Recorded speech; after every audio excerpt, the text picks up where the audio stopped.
ಗೌರಿಬಿದನೂರು ತಾಲೂಕಿನ ಇತಿಹಾಸದಲ್ಲಿ ಇಷ್ಟೊಂದು ಜನ ಯಾವತ್ತೂ ಸೇರಿರಲಿಲ್ಲ ಅಂತಕ್ಕಂಥ ಮಾತನ್ನ ಈ ಸಂದರ್ಭದಲ್ಲಿ ಹೇಳಿಕೆ ಬಯಸ್ತೇನೆ.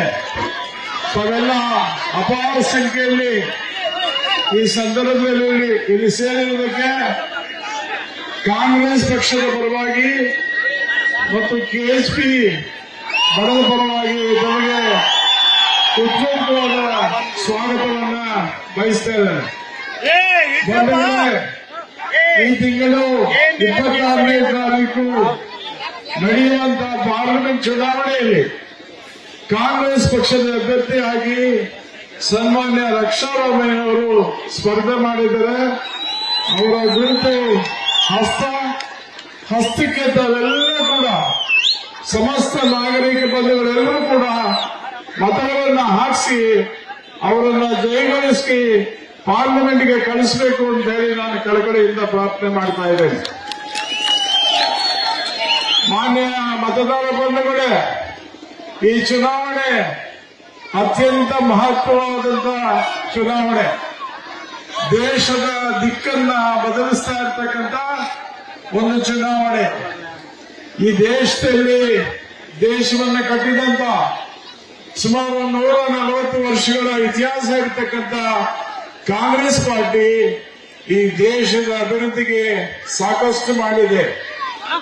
ಆದರೆ ನಿನ್ನೆ ಮೊನ್ನೆ ಬಂದಂತ ಬಿಜೆಪಿ ಅವರು, ಸನ್ಮಾನ್ಯ ಮೋದಿಯವರು ಈ ದೇಶದಲ್ಲಿ ಮಾಡಿದ್ದಿಲ್ಲ ನಾನೇ ಅಂತೇಳಿ ಬಡಾಯಿ ಕೊಚ್ಕೊಳ್ತಾ ಇದ್ದಾರೆ. ಅವ್ರು ಮಾಡಿದ್ದೇನೂ ಇಲ್ಲ, ಶೂನ್ಯ. ಇವತ್ತು ಭಾರತ ದೇಶ ಇಡೀ ಪ್ರಪಂಚದಲ್ಲಿ ಇವತ್ತು ಅತ್ಯಂತ ಶಕ್ತಿಯುತವಾಗಿ ಬೆಳಬೇಕಾದರೆ ಕಾಂಗ್ರೆಸ್ ಪಕ್ಷದ ಕೊಡುಗೆ ಬಹಳ ಇದೆ. ಇವತ್ತು ಕರ್ನಾಟಕ ರಾಜ್ಯದಲ್ಲಿ ಹಿಂದಿನ ಚುನಾವಣೆಯಲ್ಲಿ ಕಾಂಗ್ರೆಸ್ ಪಕ್ಷ 5 ಗ್ಯಾರಂಟಿಗಳನ್ನ ನನಗೆ ಭರವಸೆಯನ್ನ ಕೊಟ್ಟಿತ್ತು. ಪಕ್ಷ ಅಧಿಕಾರಕ್ಕೆ ಬಂದ ತಕ್ಷಣ ಆ 5 ಗ್ಯಾರಂಟಿಗಳನ್ನ ಅನುಷ್ಠಾನ ಮಾಡತಕ್ಕಂಥ, ಒಂದೇ ತಿಂಗಳಲ್ಲಿ ಮಾಡತಕ್ಕಂಥ, ಕೊಟ್ಟ ಮಾತನ್ನ ಉಳಿಸ್ಕೊಳ್ತಕ್ಕಂಥ ಕೆಲಸವನ್ನ ಕಾಂಗ್ರೆಸ್ ಪಕ್ಷ ಮಾಡಿದೆ. ಕಾಂಗ್ರೆಸ್ ಪಕ್ಷ ಯಾವತ್ತೂ ಕೂಡ ಬಡವರ, ದೀನದಲಿತರ, ಹಿಂದುಳಿದವರ, ಅಲ್ಪಸಂಖ್ಯಾತರ, ರೈತರ ಪಾರ್ಟಿ ಇದು. ಬಿಜೆಪಿ ಪಾರ್ಟಿ ಹೇಳಿದ್ರು ಕೂಡ ಶ್ರೀಮಂತರ ಪರ ಇರ್ತಕ್ಕಂಥ ಪಾರ್ಟಿ. ಬಿಜೆಪಿ ಶ್ರೀಮಂತರ ಪರ ಇರ್ತಕ್ಕಂಥ ಪಾರ್ಟಿ. ಇವತ್ತು ಕಳೆದ 10 ವರ್ಷಗಳಲ್ಲಿ ಸನ್ಮಾನ್ಯ ಮೋದಿಯವರು ಏನು ಮಾಡಿದ್ದಾರೆ ಅಂತಕ್ಕಂಥ ವಿಚಾರವನ್ನ ಈ ಸಂದರ್ಭದಲ್ಲಿ ನಾವೆಲ್ಲ ಪ್ರಶ್ನೆ ಮಾಡಬೇಕು. ಅನೇಕ ಭರವಸೆಗಳನ್ನ ಕೊಟ್ಟರು, ಅನೇಕ ಗ್ಯಾರಂಟಿ ಅಂತ ಹೇಳ್ತಾರೆ, ಮೋದಿನೇ ಗ್ಯಾರಂಟಿ ಹೇಳ್ತಾರೆ.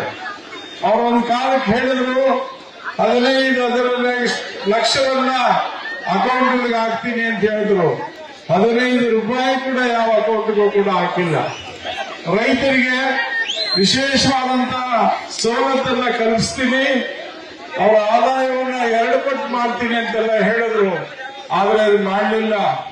ರೈತರ ಮೇಲೆ ಬಲವಂತವಾಗಿ ಕೆಲವು ಕಾನೂನುಗಳನ್ನ ತಂದು ರೈತರನ್ನ ಸಂಕಷ್ಟಕ್ಕೀಡು ಮಾಡಿದ್ದಾರೆ.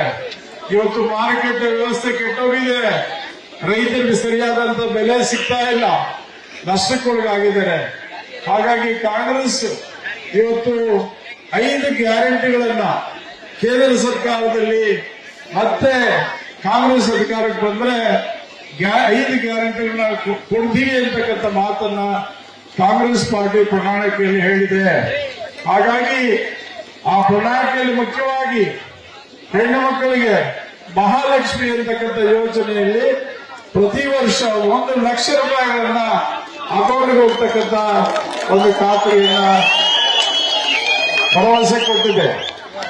ಇವತ್ತು ರೈತರಿಗೆ ನ್ಯಾಯಯುತವಾದಂತಹ ಬೆಲೆ ಕೊಡಬೇಕು, ನ್ಯಾಯಯುತವಾದಂತಹ ಮಾರುಕಟ್ಟೆ ವ್ಯವಸ್ಥೆಯನ್ನ ಕಲ್ಪಿಸಬೇಕು ಅಂತೇಳಿ ಡಾಕ್ಟರ್ ಸ್ವಾಮಿನಾಥನ್ ವರದಿ ಪ್ರಕಾರ ಖರ್ಚಾಗುವಷ್ಟು 1.5 ಪಟ್ಟು ರೈತರಿಗೆ ಮಾರುಕಟ್ಟೆಯಲ್ಲಿ ಲಭ್ಯ ಆಗತಕ್ಕಂಥ ವ್ಯವಸ್ಥೆಯನ್ನ ಮಾಡ್ತೀವಿ ಅಂತಕ್ಕಂಥ ಭರವಸೆಯನ್ನ ಇವತ್ತು ಕಾಂಗ್ರೆಸ್ ಕೊಡ್ತಾ ಇದ್ದಾರೆ. ಕಾರ್ಮಿಕರಿಗೆ, ಕೂಲಿ ಕಾರ್ಮಿಕರಿಗೆ ಅವರು ಸಂರಕ್ಷಣೆ ಮಾಡತಕ್ಕಂಥ ಅನೇಕ ಜನಪರ ಯೋಜನೆಗಳನ್ನ ಕೂಡ ಇವತ್ತು ಕಾಂಗ್ರೆಸ್ ಪಾರ್ಟಿ ಪ್ರಣಾಳಿಕೆಯಲ್ಲಿ ಘೋಷಣೆ ಮಾಡಿದೆ. ಮತ್ತು ನಮ್ಮ ದೇಶದಲ್ಲಿ ಜನಸಂಖ್ಯೆ ಜಾಸ್ತಿ ಇದ್ದಾರೆ, ಬಡವರಿದ್ದಾರೆ, ಹಿಂದುಳಿದವರಿದ್ದಾರೆ, SC/ST ಜನಾಂಗ ಇದ್ದಾರೆ. ಅವರಿಗೆ ವಿಶೇಷವಾಗಿ ರಿಸರ್ವೇಶನ್ ಅಲ್ಲಿ ಇನ್ನೂ ಕೂಡ ಹೆಚ್ಚು ಮಾಡಿ ಆ ಹಿಂದುಳಿದ ಜನಾಂಗಗಳು ಕೂಡ ನ್ಯಾಯವನ್ನು ಒದಗಿಸಬೇಕು ಅಂತಕ್ಕಂಥ ಕಾರ್ಯಕ್ರಮವನ್ನ ಕೂಡ ಇವತ್ತು ಕಾಂಗ್ರೆಸ್ ಪಾರ್ಟಿ ಘೋಷಣೆ ಮಾಡಿದೆ. ಇವತ್ತು ನಾವು ಗೌರಿಬಿದೂರು ತಾಲೂಕಲ್ಲಿ ನಾವು ಮತ್ತು ಕಾಂಗ್ರೆಸ್ ಪಕ್ಷದ ಅನುಯಾಯಿಗಳು ಮತ್ತು ಬುಕ್ಸೋವೇಗೌಡರು ಅವರ ಅನುಯಾಯಿಗಳು ನಾವಿಬ್ಬರು ಸೇರ್ಕೊಂಡ್ರೆ 1,30,30,000 ಓಟು ನಾವು ಬರಬೇಕು. ಅಷ್ಟು ಬರದೇ ಇದ್ರೆ ನೀವ್ಯಾರೋ ನಮ್ಮನ್ನು ಕೈ ಬಿಟ್ಟಿದ್ದೀರಿ ಅಂತ ಅರ್ಥ ಆಗುತ್ತೆ. ದಯಮಾಡಿ ಎರಡು ಸೇರಿಸಿದ್ರೆ 1,30,30,000 ಓಟು ಕಾಂಗ್ರೆಸ್ ಬೀಳಲೇಬೇಕು. ಅದು ನಿಮ್ಮ ಕಾಂಗ್ರೆಸ್ ಪಕ್ಷದ ಕಾರ್ಯಕರ್ತರು, ಮುಖಂಡರ ಜವಾಬ್ದಾರಿ ಮತ್ತು KHP MLA ಅವರು ಅವರ ಮುಖಂಡರ ಜವಾಬ್ದಾರಿ ಅಂತ ನಾನು ಹೇಳಿಕ್ ಬಯಸ್ತೇನೆ.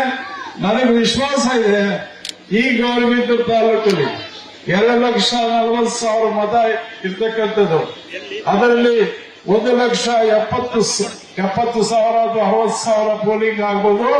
1,00,000 ಕನಿಷ್ಠ 20,000 ಓಟುಗಳ ಮತಗಳನ್ನ ಕಾಂಗ್ರೆಸ್ಗೆ ತಾವೆಲ್ಲ ಹಾಕಬೇಕು ಅಂತ ಹೇಳಿ ನಾನು ಮನವಿ ಮಾಡ್ತೇನೆ. ಸಮಯ ಇಲ್ಲ, ಈಗ ತಮ್ಮನ್ನ ಕುರಿತು ಪುಟ್ಟಸ್ವಾಮಿಗಳು ಮಾತಾಡ್ತಾರೆ. ನ್ಯೂಸ್ ಫಸ್ಟ್ ನಿರ್ಭೀತಿಯಿಂದ ನಿಮ್ಮ ಪರವಾಗಿ.